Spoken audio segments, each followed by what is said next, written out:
Lai gan šī ziema mums Latvijā bija barga, kailsals bija salīdzinoši īsu laiku, un ārā kukaiņi, kā piemēram ērces, neizsala un tās sāk mosties. Ērces dzīvniekiem, sevišķi suņiem, salīdzinoši bīstamas, tās pārnēsā dažādas infekciozas saslimšanas, kā piemēram viena no visbiežāk sastopamajām ir babezioze, kas ir sevišķi bīstama suņiem. Babēzija ir vienšūnis, ko pārnēsā ērces kodumu vietā ar siekalām ienes šo vienšūni, kas inficē sarkanos asins ķermenīša peritrocītus, kā arī ērces pārnēsā anaplazmas un ierosina laimes slimības suņiem, kas tieši skar locītavus. Savukārt blusis ir starpsaimnieks lentenim, tāpēc svarīgi ir dzīvnieku apšaudot pret visiem ektoparazītiem, gan blusām un ērcēm. Kā vislabāk izvēlēties vispiemērotāko pretblusu līdzekli jūsu dzīvniekam? Dzīvniekiem ar īsāku apmetojumu var labi strādāt pretblusu pilieni skaustā lietojumā vai spreji, ko aplicē tieši uz ādas. Svarīgi ir atcerēties to, ka 3 dienas pirms un pēc pilienu lietošanas dzīvnieki nedrīkst ne mazgāt, ne slapināt,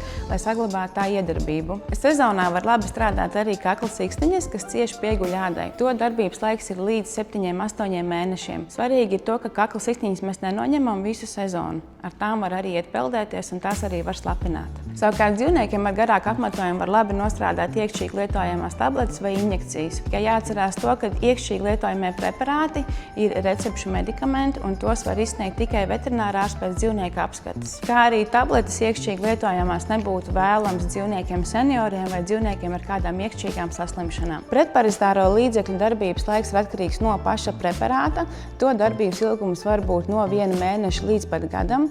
Par jūsu dzīvniekam vispiemērotāko līdzekli būtu vēlams konsultēties pie veterinārārsta vai pie aptiekāra.